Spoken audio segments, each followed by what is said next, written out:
इंसान कहता है कि पैसा आए तो मैं कुछ करके दिखाऊं, पैसा कहता है तू कुछ करके दिखा तो मैं आऊं। नमस्कार, मैं Vivek Bindra, founder and CEO बड़ा बिजनेस.com। पिछली बार फंड रेजिंग की बात करी, फंड रेजिंग की बात दोबारा। पहले सोर्सेज ऑफ फंड बताए थे, पैसा कहां से मिलेगा। आज बताएंगे तरीका क्या है। 10 स्टेप्स दूंगा, फ्री में दे रहा हूं। सॉलिड कंटेंट है, ये प्रीमियम कंटेंट है। इसके ऊपर हमने पेड कोर्सेज बनाए हैं, लेकिन फ्री में दे रहा हूं आपको 10 स्टेप। अगर आपने कोर्स नहीं लिया, सुनिए वो सारे 10 इजी स्टेप। पहला स्टेप, अपना लीगल स्ट्रक्चर बनाना पड़ता है। अगर आपकी प्रोप्राइटरी कंपनी है, पार्टनरशिप कंपनी है, फंड रेजिंग नहीं कर सकते, लिमिटेड लायबिलिटी में भी नहीं कर सकते, एलएलपी जिसको बोलते हैं, प्राइवेट लिमिटेड या पब्लिक लिमिटेड। जो प्राइवेट इक्विटी या वेंचर कैपिटल है, वो प्राइवेट लिमिटेड कंपनी में भी आगे पैसा दे सकते हैं। प्राइवेट इक्विटी और venture capital, PE and VC, ये प्राइवेट लिमिटेड कंपनी में देते हैं। लेकिन अगर आपको आईपीओ, तो फिर उसके लिए आपको पब्लिक लिमिटेड कंपनी में जाना पड़ता है। तो पहले तो अपनी कंपनी का लीगल स्ट्रक्चर ठीक कर लो, फिर आते हैं दूसरे स्टेप पे। अब थोड़ा मार्केट का रिसर्च अच्छा करके रखिए। कितना कस्टमर है आपकी मार्केट में। अगर आपकी उबर है तो सब आपके कस्टमर बन सकते हैं, स्विगी है तो सबको खाना है, उबर है तो सबको जाना है। स्विगी है तो सबको खाना है, उबर है तो सबको जाना है। पहले देखो कि आपके पास कस्टमर कितना है मार्केट में, मार्केट का रीच, मार्केट का साइज, कितने कस्टमर है आपके प्रोडक्ट को लेकर मार्केट में, क्या प्रॉब्लम आप सॉल्व कर रहे हैं। लेकिन इसके अलावा ये भी रिसर्च करके रखो कि आप कितना रेवेन्यू कमा सकते हैं, मार्केट में आपकी पोजीशनिंग क्या है, आरओआई कैसा आ रहा है, आपका ब्रेक इवन कितने दिन में हो जाएगा, प्रॉफिटेबिलिटी आपकी कैसी है। तो किसी चार्टर्ड अकाउंटेंट को ले लो, किसी एमबीए फाइनेंस को ले लो जो आपका दोस्त है, आजू बाजू किसी को ले लो, वो सारी चीजें निकालेंगे बैठ करके। अपनी कॉम्पिटिटिव एडवांटेज देखो, कंपटीशन को छोड़ के कस्टमर आपके पास क्यों आए, आपका विजन क्या है, फ्यूचर प्लान क्या है, स्टाफ कितना चाहिए, टेक्नोलॉजी कैसी चाहिए। जब आपका ये रेडी रहेगा तो आप तीसरे स्टेप पे जाइए। क्योंकि जब आप किसी इन्वेस्टर के पास जाएंगे, आपकी बजट शीट जरूर चेक करेगा। पैसा क्यों चाहिए तुमको, हाँ, अपना घर बनाने के लिए चाहिए, अपनी गाड़ी खरीदने के लिए चाहिए, तुमको कहाँ जाना, लंदन घूमने जाना, उसके लिए पैसा चाहिए, नहीं नहीं सर, मुझको मैन पावर के लिए चाहिए। लीगल खर्चे होते हैं, ट्रेनिंग की कॉस्ट होती है, मार्केटिंग की कॉस्ट होती है, तनख्वाह पेरोल की कॉस्ट होती है, सेल्स करने के लिए एडवर्टीजमेंट करनी पड़ती है, एचआर की कॉस्ट है, टेक्नोलॉजी की कॉस्ट है। आपके पास कुछ क्वेश्चंस के आंसर होने चाहिए। आप उस पैसे का क्या करेंगे उसको लिख लीजिए। जब आप बताएंगे तो इन्वेस्टर को विश्वास होता है। आप वो पैसे को कैसे यूज करेंगे, कितना पैसा चाहिए आपको, कहां कहां कितना कितना बजट बना के खर्च करेंगे, कैसे इस खर्चे को ऑप्टिमाइज करेंगे, कम खर्चे में ज्यादा काम कैसे करके दिखाएंगे, इसके लिए आपको कन्विंस करना होगा। अगर आपको 100 रुपए की जरूरत है तो इन्वेस्टर को दिखाइए 15 रुपए मैंने डाले, 15 रुपए मेरे पार्टनर ने डाले, हमारे पास होगा 30 रुपए, हम अपने भी लगा रहे हैं, 70 आप दे दो। उसको थोड़ा विश्वास होगा कि 100 में 30 ये लगा चुका है, 70 नहीं, ऐसा करता हूं मैं 40 दूंगा, 30 तुम्हें किसी से दिलवा दूंगा। वो बात करने में इंटरेस्ट लेगा। लेकिन आप बोलोगे मुझको 100 रुपए चाहिए, अपना तो मैं लगाऊंगा नहीं, आप ही पूरे दे दो, गड़बड़ हो जाएगी। चौथा पॉइंट, अब रिसर्च करिए। आपने बजट शीट बना लिया है, अपने बिजनेस को समझ लिया है। अब देखिएगा कि इस समय अगर आपका बिजनेस बढ़िया है, कौन सा इन्वेस्टर है आपकी इंडस्ट्री में, आप फार्मा में, एफएमसीजी, क्लोथिंग में, एजुकेशन में, टेक्नोलॉजी में, ई कॉमर्स में, B2C, B2B, हर एक के अलग प्रकार के इन्वेस्टर होते हैं। आपको सही इन्वेस्टर के पास जाना, नहीं तो हर जगह मेहनत करोगे, दीवार को धक्का नहीं लगाते, 100 जगह बिना बात के नहीं जाते। इसके लिए इन्वेस्टमेंट बैंकर्स होते हैं, आई बैंकर। इसकी एक पूरी लिस्ट है, हमने अपने फंड रेजिंग कोर्स में भी दिया है, एवरीथिंग अबाउट एंटरप्रेन्योरशिप में भी दिया है, कौन कौन इन्वेस्टमेंट बैंकर है मार्केट में, कौन से इन्वेस्टमेंट के लिए, कौन से फंड के लिए कौन सा इन्वेस्टमेंट बैंकर काम आएगा आपको। इन्वेस्टमेंट बैंकर कौन होता है, 2% 3% कमीशन लेता है बीच में। अगर आपको 100 रुपए दिलाएगा, 2 रुपए रख लेगा, तो वो एक दलाल, साधारण भाषा में, कठोर भाषा में बोलेंगे। वैसे बिजनेस की भाषा में उसको इन्वेस्टमेंट बैंकर या आई बैंकर या मर्चेंट बैंकर, इन 3 नामों से पॉपुलर होते हैं।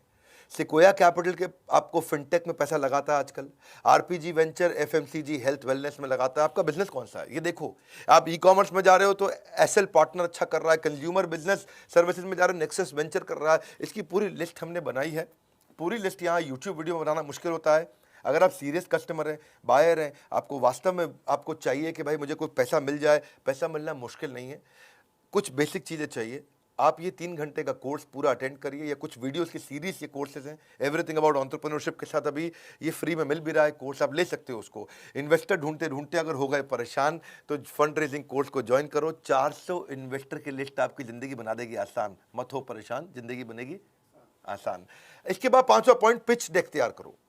जब जाओगे इन्वेस्टर के पास बोलोगे क्या, पिच मतलब उसको बोलना, डेक मतलब आपकी पूरी प्रेजेंटेशन। तो आप उसको समझाओगे, कन्विंस करोगे, तो कैसे करोगे। आपको सबसे पहली चीज बतानी पड़ेगी, पैसा कितना चाहिए, क्यों चाहिए, कैसे खर्च करोगे। और फिर आपको ये समझाना पड़ेगा आरओआई, आरओआई, आरओआई, सामने वाले को कमाई कैसे होगी, वो कैसे ग्रो करेगा। इसको बोलते हैं पिच डेक। अगर आप पिच डेक में ये भी लिखो, पहला 100 कस्टमर कैसे लाओगे, उसके बाद 1000 कैसे लाओगे, 10,000, 1 लाख, 10 लाख कस्टमर कैसे बनेंगे। पहले तो सिंपल सा कवर पेज बना लो, उसके बाद अंदर जब जाते हो अपनी टीम की इंफॉर्मेशन डालो, मेरे पास ये टीम है। इन्वेस्टर देखना चाहता है कि आपकी टीम में दम कितना है, आपकी टीम एग्जीक्यूट कर पाएगी कि नहीं कर पाएगी। पैसे तो चलो मैं लगा दूंगा, क्या सोचता है इन्वेस्टर, पैसे तो मैं लगा दूंगा, लेकिन क्या आपकी टीम में वो क्षमता है कि आपके आइडिया का एग्जीक्यूशन कर दे। आपको अपनी प्रोडक्ट और टेक्नोलॉजी की डिटेल देनी पड़ेगी। मैं क्या प्रोडक्ट बना रहा हूं, क्या टेक्नोलॉजी बना रहा हूं, कैसे बनाऊंगा, कितने दिन में बनाऊंगा, क्या बिजनेस का मॉडल है, कस्टमर आएगा कैसे। आपका कॉम्पिटिटिव लैंडस्केप का मतलब आसपास कितने कॉम्पिटिटर है इस धंधे में, आपके बिजनेस में और कितने तरह के कॉम्पिटिटर घुस चुके हैं, आपके करंट फाइनेंशियल कैसे हैं, पिछले 1 साल से 2 साल से आप बिजनेस कर रहे हो, थोड़ा मोटा किया है आपने, ज्यादा नहीं किया, थोड़ा किया है आपने, 10 लाख, 50 लाख, 1 करोड़ या कुछ भी छोटा सा बिजनेस किया है, खाली आइडिया है। तो आइडिया है तो मार्केट साइज की अपॉर्चुनिटी बताओ, भाई मार्केट इतनी बड़ी है, मेरा आइडिया अच्छा है, थोड़ा पैसा दे दो, सीड फंड। करंट फाइनेंशियल नहीं है तो आप थोड़ा कुछ आइडिया बताना पड़ेगा, आपको नीड बतानी पड़ेगी उसका। देखिए नीड यूजेज की हमने बात तो कर ली, आपको शेयर होल्डर की इंफॉर्मेशन देनी पड़ेगी कि भाई ये शेयर होल्डर होने वाले हैं, ये मेरे 2 पार्टनर हैं, को फाउंडर है, ये टेक्नोलॉजी पे काम करता है, ये सेल्स पे काम करता है, ये प्रोडक्ट पे काम करता है, हम 3 को फाउंडर हैं, 33% के, या 4 को फाउंडर है, 25% के, चारों के अलग अलग काम है, चारों मजबूत लोग हैं, तो सबके मिला के 100% हुए। आपने उस इन्वेस्टर को बुलाया, बोला आप इतना पैसे दे दो, हम 20% आपको दे देंगे, तो जिन सबके 25% शेयर वो घट के 20% रह जाएंगे, यानी कि 80% आप लोग के पास रहेगा, 20% इन्वेस्टर के पास चला गया शेयर। तो इन्वेस्टर को वो सारी इंफॉर्मेशन चाहिए, वो जानना चाहता है कि कंपनी की वैल्यू आज अगर 1 करोड़ है तो ये 100 करोड़ कैसे होगी। तो जो मैंने 20% दिया है आपको, जो आपके 20% शेयर लिए हैं, तो जब 1 करोड़ से 10 करोड़ या 1 करोड़ से 100 करोड़ के आप हो जाओगे तो मेरी भी कंपनी की 20% जो मेरे शेयर है उसकी वैल्यू बढ़ जाती है। इन्वेस्टर क्यों आता है, इन्वेस्टर को आरओआई रिटर्न चाहिए। अब आता छठा पॉइंट, अपनी इन्वेस्टर पिच को और अच्छा करो, उसको परफेक्ट करो। कैसे परफेक्ट करोगे आप इन्वेस्टर से बात कैसे करोगे, प्रोसीड कैसे करोगे, अपने आप को प्रेजेंट कैसे करोगे, अपनी टीम को कैसे प्रेजेंट करोगे, उसको ईमेल कैसे लिखोगे आप, वो आपको कैसे रिस्पॉन्ड करेगा, गो हेड कैसे होगा। तो बेसिकली कुछ मिस्टेक्स है जिनका ध्यान रखना है। पहले कभी ये मत बोलिए मेरा कोई कंपटीशन ही नहीं है, आप बता सकते हैं अगर वास्तव में भी नहीं है तो बताएं कि एक कमजोर कंपटीशन अभी बिगिन हुआ है, आप मार्केट में फर्स्ट मूवर एडवांटेज है, नहीं तो हमेशा बताइए कि ये लैंडस्केप है। अनरियलिस्टिक प्रोजेक्शन मत दीजिए। आपको लगता है कि आप धंधा करेंगे 10 करोड़ का, बोल दें 1000 करोड़, तो फिर पर्दाफाश हो जाता है। क्लैरिटी होनी बहुत जरूरी है, जब क्लैरिटी नहीं होती है तो भी इन्वेस्टर पकड़ लेता है इस बात को। अगर इन्वेस्टर आपको क्रिटिसाइज करता है, आपकी कोई गलती निकालता है तो उसको पर्सनली मत लीजिए। ऐसा नहीं कि आप दुखी होकर बैठ जाएं, ये कैसे मेरे बारे में इतनी कमी निकाल रहा है। और ऐसा नहीं कि बहुत कंजर्वेटिव नंबर दे दो, अग्रेसिव नंबर नहीं देना। आपने 10 करोड़ को 100 करोड़ नहीं बताना, वो तो मैंने बताया, लेकिन ऐसा ना हो कि 10 करोड़ को आप 1 करोड़ बता बैठो। तो कंजर्वेटिव भी नहीं देना, बहुत एग्रेसिव भी नहीं देना, रियलिस्टिक नंबर दीजिए। अनप्रोफेशनल लोग होती है कभी कभार, या बहुत ज़्यादा हीरो बन के जाते हैं। अभी हमारे एक दोस्त हैं, वो बहुत बड़े इन्वेस्टर हैं, वो कहते हैं कि मैंने इन्वेस्टमेंट के लिए एक, मेरे पास एक पिच आई थी, बड़ी अच्छी पिच थी, वो बिजनेस मॉडल उसका अच्छा था। मैंने उसको 5 स्टार बुलाया, 5 स्टार होटल में एक मीटिंग करने के लिए। मैंने पूछा वाइन लेते हो, बोला मैं विस्की लेता हूँ, बड़ी कोई महंगी विस्की बता रहा था वो, सिंगल मॉल्ट 18 ईयर। तो बोला मैं 12 ईयर भी नहीं लेता, 18 ईयर लेता हूँ। जब उसने ऐसा बोला तो उसको लगा इसके तो बड़े रईसों वाले शौक है, ये मेरे पैसों को अपने शौक में ही पूरा कर डालेगा।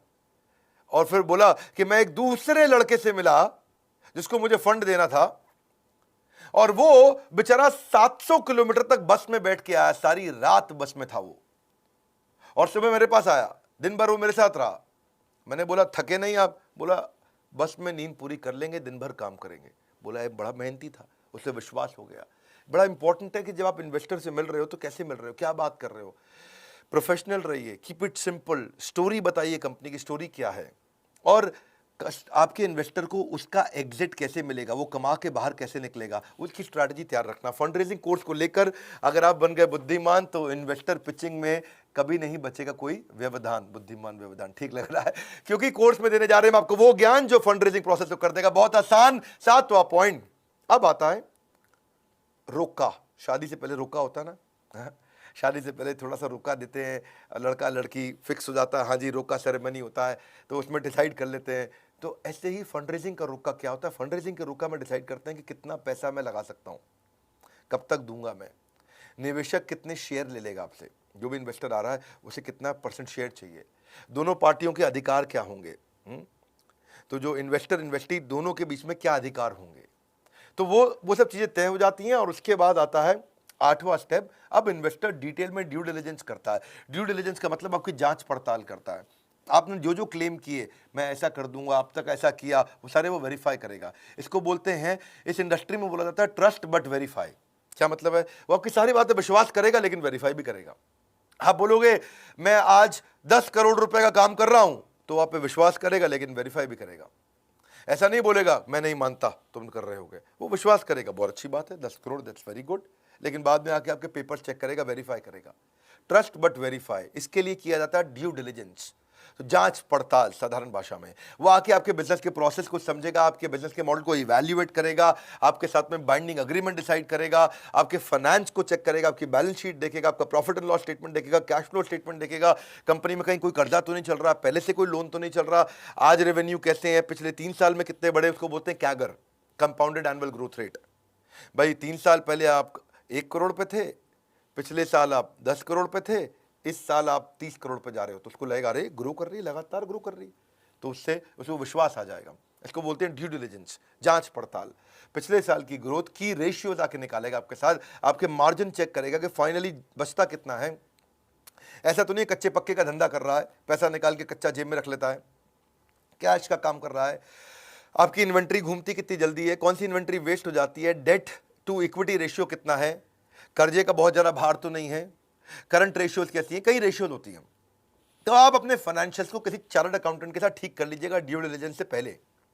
अपने कोई ऑडिटर बाहर का लेके अपनी ऑडिट करा लीजिए। ये सब चीज़ें हम सिखाएंगे आपको। अगर आपका बिजनेस नया है, अभी कुछ भी आपने पहले नहीं किया, तो भी आप फंड रेज कर सकते हैं। आपका लीगल भी चेक करेगा आकर के, वो कंपनी में कहीं कोर्ट में केसेस तो नहीं चल रहे हैं, प्रमोटर के ऊपर, मालिक के ऊपर केसेस तो नहीं है। आप रजिस्ट्रार ऑफ कंपनी से भी चीज़ें चेक करेगा, बैंक के रिलेशनशिप चेक करेगा, बैंक से भी चेक करेगा कि कहीं आपके चेक डिसऑनर तो नहीं हो जाते हैं, चेक आपके बाउंस तो नहीं हो जाते हैं। वो चेक करेगा आप कितने ईमानदार हो, और कई बार उसकी आपकी पर्सनल प्रमोटर की भी वो जाके चेकिंग करेगा कि भाई ऐसे तो नहीं है ये पैसा लेके लड़कीबाजी करता हो, घूमता हो, बहुत शराब पीता हो और घूमने जाता हो, चला गया भैया बैंकॉक मसाज कराने जा रहा है, क्यों, इन्वेस्टर से पैसा ले लिया, सैंडविच मसाज, ये सब फालतू काम कर रहा है कि वास्तव में जिम्मेदार है। सुबह कितने बजे दफ्तर जाता है, आपको बताए बिना आपके बारे में चेक कर लेगा। रात को दफ्तर से कितने बजे निकलता है, आपको बताए बिना चेक कर लेगा। छुट्टी कितनी मारते हो, तो ये ड्यू डिलिजेंस बोलते हैं, इसको बोलते हैं जांच पड़ताल, ट्रस्ट बट वेरीफाई। अब आता है 9वां, ड्यू डिलिजेंस कर लिया, टर्म शीट बन चुका है, रोका हो चुका है, शादी का टाइम आ गया है। शादी के टाइम यानी कि शेयर होल्डर अग्रीमेंट। अब शेयर होल्डर अग्रीमेंट बन जाएंगे। शेयर होल्डर अग्रीमेंट में किसके क्या अधिकार हैं, कौन किसके लिए जिम्मेदार है, उसमें सब लिखा जाता है। ये बहुत लंबा होता है। टर्म शीट जो होती है वो 1-2 पेज की होती है, 4 पेज की होगी, लेकिन शेयर होल्डर अग्रीमेंट 250-250, 300-300, 500-500 पेज का भी हो सकता है। ये वो डॉक्यूमेंट है जिसमें सारे रिलेशनशिप आपके लिखे होंगे। ये 200-300, 400 पेज के अंदर आपके right, duty, share holder agreement, jurisdiction, arbitration, event of default, अगर डिफॉल्ट हो गया तो क्या करेगा, कितने शेयर ले रहे हैं, किस प्राइस पे ले रहे हैं, कंपनी में कितनी स्टेक बन रही है, वो सब चीजें शेयर सब्सक्रिप्शन अग्रीमेंट में आ जाएगा। तो 2 तरह के होते हैं, एक होता है शेयर होल्डर अग्रीमेंट, एक होता है शेयर सब्सक्रिप्शन अग्रीमेंट। अगर आपको इसकी समझ नहीं, चिंता मत करिए, आप आइए, बोर्ड लाइन नंबर पर फोन करिए। फंड रेज करना मुश्किल नहीं है, सैकड़ों हजारों कंपनीज कर रही हैं। अग्रीमेंट इस बनाने के तरीके क्या है वो सब सिखाए हमने आपको। ये अग्रीमेंट क्यों चाहिए होता है? अग्रीमेंट इसलिए नहीं चाहिए कि आप कोर्ट में केस जीत जाओ, अग्रीमेंट इसलिए चाहिए होता है कि कोर्ट में केस के लिए कभी जाना ही ना पड़े। लीगल गाइडेंस इसलिए नहीं चाहिए कि आप जाकर के लीगल बैटल जीत जाओ, लीगल गाइडेंस इसलिए चाहिए कि कभी लीगल बैटल की नौबत ही ना आए, कभी झगड़ा ही ना हो। तो अब आता है फाइनली पॉइंट 10वां, इन्वेस्टर रिलेशन। अभी भी अगर आपको पैसा नहीं मिला शेयर होल्डर अग्रीमेंट के बावजूद भी, और रुक गया बीच में, कहीं टूट गया है, तो इन्वेस्टर रिलेशन अच्छे रखने आने चाहिए। और अगर आपको मिल गया है, पैसा आपकी जेब में आ गया है, तो भी इन्वेस्टर रिलेशन 10वां पॉइंट जरूरी है, क्योंकि रिलेशनशिप बना रहेगा तो बात बनी रहेगी। आपके एग्जिस्टिंग इन्वेस्टर को आपको रिपोर्ट्स तो बना के भेजनी होती है ना। एग्जिस्टिंग इन्वेस्टर को क्या ग्रोथ हुई दिखाना पड़ता है, उसको डेटा MIS रिपोर्ट देनी पड़ती है, उसको नए प्रोजेक्ट के बारे में बताना पड़ता है, ये भी कहना पड़ता है थैंक यू आपने 10 करोड़ रुपए लगाए, अगर हो सके तो 10 करोड़ और लगाइए क्योंकि मैं नया प्रोजेक्ट एक और लेके आ रहा हूँ। आप या फिर नए इन्वेस्टर के साथ भी रिलेशन बनाना, ये तो आपका एग्जिस्टिंग इन्वेस्टर था।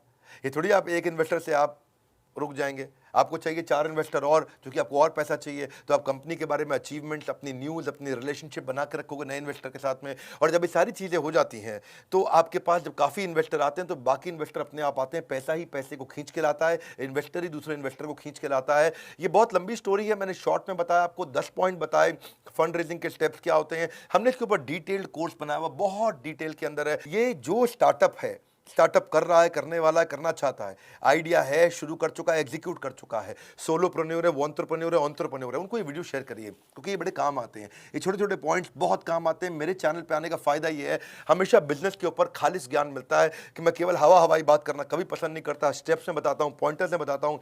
मेरे साथ बैठते हो, 10-15 मिनट के अंदर आपको 1 से 2 घंटे का कंटेंट तुरंत दे देता हूँ। अगर आप नए आए हो जरूर सब्सक्राइब करिए, बेल आइकन हिट नहीं किया तो आपको इतने बढ़िया वीडियोस फ्री में तो मिलेंगे नहीं। हमारे साथ जुड़े रहने के लिए, इस वीडियो को शेयर करने के लिए, बोर्ड लाइन नंबर पे फ़ोन करके इसकी सारी जानकारी लेने के लिए आप सबका हृदय की गहराइयों से प्रेम पूर्वक बहुत बहुत धन्यवाद।